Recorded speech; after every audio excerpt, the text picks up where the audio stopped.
Praise the lord. యేసుక్రీస్తు వారి యొక్క ప్రశస్తమైన నామంలో దేవుని మాటల కొరకు ఎదురు చూస్తున్న మీ అందరికీ మెల్కీసెదెకు మినిస్ట్రీస్ తరపున వందనాలండి. వాక్య భాగంలోకి వెళ్దాం. మొదటి రాజుల గ్రంథము 10వ అధ్యాయము 16వ వచనము. మొదటి రాజుల గ్రంథము 10వ అధ్యాయము 16వ వచనము. రాజైన సొలొమోను లెబనోను అరణ్యమందు ఒక మందిరమును కట్టించెను. అందులో సుతితో నునుపు చేయబడిన బంగారముతో తయారు చేయబడిన కేడెములను డాళ్లను ఉంచినట్లుగా మనం చూస్తూ ఉన్నాము. ఏమండి, సొలొమోను అన్న మాటకు అర్థము సమాధానకర్త. సొలొమోను యేసు ప్రభు వారికి సాదృశ్యంగా కనపడుతున్నారు. యేసు ప్రభు వారికి కూడా ఉన్న పేర్లలో అద్భుతకరుడు, ఆశ్చర్యకరుడు, ఆలోచనకర్త, సమాధానకర్త అన్న పేరు ఒకటి. మరి ఈ సొలొమోను అరణ్యములో ఒక మందిరాన్ని కట్టించాడు. మందిరం ఎక్కడుందంటే పట్టణములో లేదు, జనాల మధ్యలో లేదు, గ్రామంలో లేదు, అరణ్యములో ఉంది. అరణ్యములో ఏముంటాయండి? అరణ్యములో జంతువులు ఉంటాయి. జంతువులకి వావి వరుసలు తెలుస్తాయా? ఇది నా అక్క, ఇది నా చెల్లి, ఇది నా సహోదరుడు, వీడు నా అన్న, ఇది పొరుగువాని భార్య, వీడు పొరుగువాని భర్త అన్న వావి వరుసలు తెలుస్తాయా అండి? లేదు కదా. మరి అలాగా జంతువులు అనే మనుషుల మధ్యలో మనము అనే మందిరం ఉన్నామండి. హల్లెలూయా. లోకము అనే అరణ్యములో మరి మృగాల్లాంటి మనుషుల మధ్యలో మనము అనే మందిరం ఉందండి. మందిరానికి మనం ఎలా రావాలంటే ఇత్తడి పాత్రల్లాగో మనం రాకూడదు. మందిరానికి మనం ఎలా రావాలంటే బంగారపు పాత్రల్లాగా రావాలి. బంగారము దేనికి సాదృశ్యంగా కనపడుతూ ఉందంటే శోధనలను జయించిన జయ జీవితానికి సాదృశ్యంగా కనపడుతుంది. మరి భక్తుడు అంటాడు కదా, శోధించబడిన మీదట నేను శుద్ధ సువర్ణముగా మార్చబడ్డాను అని ఒక భక్తుడు అంటాడు. అవును, ఏ వ్యక్తి మీద అయితే దేవునికి నమ్మకం ఉంటుందో ఆ వ్యక్తి యొక్క జీవితంలోకి దేవుడు శ్రమలను అనుమతిస్తాడండి. అంటే ఏ వ్యక్తి మీద అయితే దేవునికి నమ్మకం ఉంటుందో ఆ వ్యక్తులను దేవుడు సాతానుకి అప్పగించి పరీక్షిస్తాడండి. అంటే సాతాను పరీక్షిస్తుంది, దేవుడు పరిశోధిస్తాడు.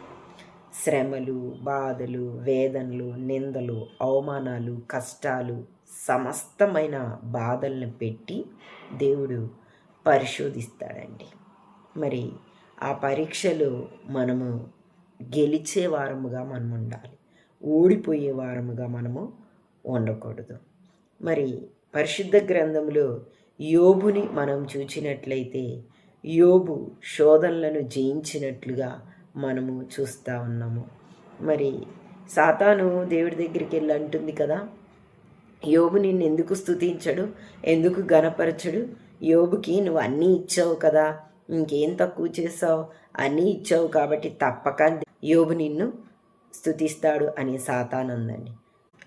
అలాగా దేవునితో సాతాను అన్నప్పుడు మరి యోబు ఏం చేస్తున్నాడు తెలుసా అండి? అక్కడ దేవుణ్ణి స్తుతిస్తూ ఉన్నాడు. యెహోవా ఇచ్చెను, యెహోవా తీసుకొనెను, యెహోవా నామమునకు స్తుతి కలుగును కాక. యోబు చేసిన స్తుతి యోబు యొక్క స్థితిని మార్చేసిందండి. అంటే దేవుడు పరిశోధనలో యోబు గెలిచినట్లుగా మనము చూస్తూ ఉన్నాము. అలాగే పరిశుద్ధ గ్రంథంలో అపోస్తుల కార్యముల గ్రంథము 9వ అధ్యాయం 15వ వచనములో చూస్తే సౌలుని ఒక పనిముట్టుగా దేవుడు వాడుకున్నట్టుగా మనం చూస్తున్నాం.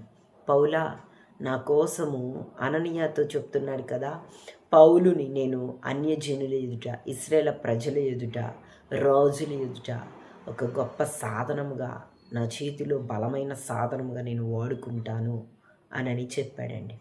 మరి ఆ సమయంలో శ్రమలు అనుభవించాల్సి వస్తుంది. దేవుడు చెప్తున్నాడు సౌలుతో, సౌలా నా కోసం శ్రమలు అనుభవించాలి, కొరడ దెబ్బలు తినాలి, హింసలు ఉంటాయి, నిందలు ఉంటాయి, కరువులు ఉంటాయి, ఉపద్రవాలు ఉంటాయి, దేనికైనా నువ్వు రెడీయా అంటే సౌలు అంటున్నాడు కదా, చిత్తం ప్రభువా అన్నాడండి. అందుకే ఆ యొక్క అపోస్తుల కార్యముల గ్రంథంలోనే ఆ మాట ఉంటుంది, హింస అయినా, ఖడ్గమైనా, కరువైనా, ఏదైనా చేరైనా, ఏదైనా క్రీస్తు ప్రేమ నుండి ఎడబాపువాడు యావడు అని కదా. మరి దేవుని కోసము అన్నీ భరించడానికి సిద్ధపడ్డాడండి.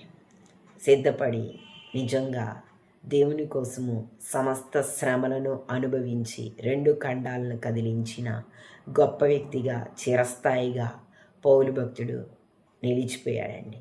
ఏమండి, దేవుని చిత్తము, దేవుని ప్రణాళిక ఎవరి మీద ఉంటుందో వారి జీవితంలోకి దేవుడు శ్రమలను అనుమతిస్తాడు.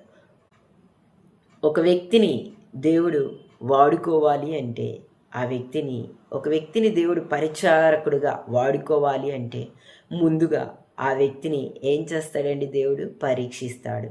దేవుని పరీక్షలో నిందలేని వారముగా ఉండాలని మరి అక్కడ 1 తిమోతేయులకు రాసిన పత్రిక 3వ అధ్యాయము 10వ వచనంలో మనం చూస్తున్నాం. శోధనను దయచేవాడు దేవుడే కాబట్టి శోధన నుండి తప్పించుకునే మార్గమును కూడా దేవుడే సహాయము చేస్తాడని హెబ్రీయులకు రాసిన పత్రిక 2వ అధ్యాయము 9వ వచనంలో మనము చూస్తున్నామండి. మరి బంగారాల్లాగా దేవుని సన్నిధికి వచ్చిన మనము అంతం వరకు యోబు వలె సహించుకొని మరి శోధనలను జయించుకొని దేవుడు పెట్టే పరీక్షలు గెలిచే వారముగా మనం ఉండాలి. దేవుడు మన జీవితంలో శోధనలను పెట్టి, శ్రమలను పెట్టి పరీక్షిస్తాడు. రెండోది, పాపము అనే శోధనను పెట్టి మనల్ని పరీక్షిస్తాడండి. అండి, యోసేపుని మనం చూసినట్లయితే యోసేపు దగ్గరికి పాపం వెతుక్కుంటూ వచ్చింది. అన్యజనులు అయితే పాపాన్ని వెతుక్కుంటూ వెళ్తారు, కానీ దేవుడి బిడ్డల దగ్గరికి అయితే పాపమే వెతుక్కుంటూ వచ్చింది అనమాట. యోసేపు దగ్గరికి పాపం ఎలా వెతుక్కుంటూ వచ్చిందంటే పోతీఫర్ భార్య రూపంలో వెతుక్కుంటూ వచ్చింది. అయితే మరి పాపం చేయటానికి అవకాశం వచ్చింది కదా అని యోసేపు పాపం చేయలేదండి. ఇట్టి దుష్కార్యమున దేవునికి విరోధంగా నేను చేయలేను అని పాపానికి పర్లాంగు దూరమున పరిగెత్తాడండి. దేవుడు పెట్టిన పరీక్షలు గెలిచాడండి యోసేపు. అలాగే యేసుప్రభు వారు కూడా శరీరధారిగా ఉన్న రోజుల్లో ఆయన మంచి నిండు యవ్వన కాలములో తన యొక్క కళ్ళను మరి క్రియలను, నడతను చాలా పరిశుద్ధంగా ఉంచుకున్నాడండి. ఎక్కడా కూడా సాతానికి లోబడకుండా తన పరిశుద్ధతను కాపాడుకున్నట్లుగా మనం చూస్తూ ఉన్నాము. లోకం అనే అరణ్యములో, క్రూర మృగాలు అనే మనుషుల మధ్యలో మనము అనే మందిరం ఉన్నప్పుడు మనము కూడా శోధనలను జయించుకొని దేవుని సన్నిధిలోకి దేవుడు పెట్టే పరీక్షలో మనము గెలిచేవారముగా ఉండాలని దేవుడు కోరుకుంటున్నాడండి. సాతాను తలదించుకోవాలి. మనల్ని బట్టి దేవుడు తలెత్తుకునే భక్తి మనం చేయాలని దేవుడు కోరుకుంటున్నాడండి. మన జీవితంలోనూ కూడా దేవుడు శ్రమలను, పాపమును అనుమతిస్తాడండి. అనుమతించినప్పుడు మనము కృంగిపోయే వారముగా మనము ఉండకుండా దేవుడు నన్ను పరిశోధిస్తున్నాడు, సాతాను చేతుల్లో మనల్ని పెట్టి పరీక్షిస్తున్నాడు కాబట్టి ఈ పరీక్షలో తప్పక నేను గెలవాలి, శుద్ధ సువర్ణంగా మారాలి, బంగారాల్లాగా మనము మార్చబడాలని ఆ యొక్క తీర్మానంతో మనము దేవుని సన్నిధికి రావాలండి. సాతాను చాలాసార్లు ఏం చేస్తుందంటే దేవుని యొక్క సన్నిధికి మనల్ని రానికుండా అడ్డుపడతా ఉంటుంది. కానీ సాతాను పెట్టి ఆ శోధనలని జయించుకొని మనము దేవుని సన్నిధికి వచ్చామంటే నిజమైన బంగారాలమే కదండి. మరి బంగారమును శుద్ధితో కొడతాడంట. ఒక వస్తువుని తయారు చేయాలంటే ఫస్ట్ కంసాలి ఏం చేస్తాడు? కంసాలి బంగారమును సుత్తితో కొట్టినట్లుగా అక్కడ మనం చూస్తున్నాం. బంగారము నునుపు చేయబడినట్లుగా మనం చూస్తున్నాం. దావీదు కూడా గొలియాతు మీదకి వెళ్ళేటప్పుడు కరుకు రాళ్ళని తీసుకెళ్ళలేదండి, నునుపు రాళ్ళని తీసుకెళ్ళినట్లుగా మనం చూస్తున్నాం. ఆ నునుపు రాళ్ల చేత గొలియాతు అనే సైతాన్ని జయించినట్లుగా మనం చూస్తున్నాం. దేవుడి సన్నిధికి బంగారాల్లాగా వచ్చిన మనల్ని దేవుడు వాక్యం అనే శుద్ధితో కొడతా ఉంటాడండి. కొట్టు ప్రభా, నన్ను కొట్టు ప్రభా, నీ వాక్యం అనే శుద్ధితో నన్ను కొట్టు ప్రభా, కొట్టి నన్ను నునుపు చేయి ప్రభా అని దేవుణ్ణి మనము అడిగే వారముగా ఉండాలని దేవుడు కోరుకుంటున్నాడండి. అవును, మనలో కరుకంతా పోవాలి, కఠినమంతా పోవాలి. దేవుని వాక్యమైన శుద్ధితో మనం కొట్టబడుతూ ఉన్నప్పుడు నునుపు చేయబడే వారముగా మనం ఉండాలని దేవుడు కోరుకుంటున్నాడు. అంటే సాత్వికం మనలోకి రావాలి, మెత్తని హృదయం మనలోకి రావాలని దేవుడు కోరుకుంటున్నాడు.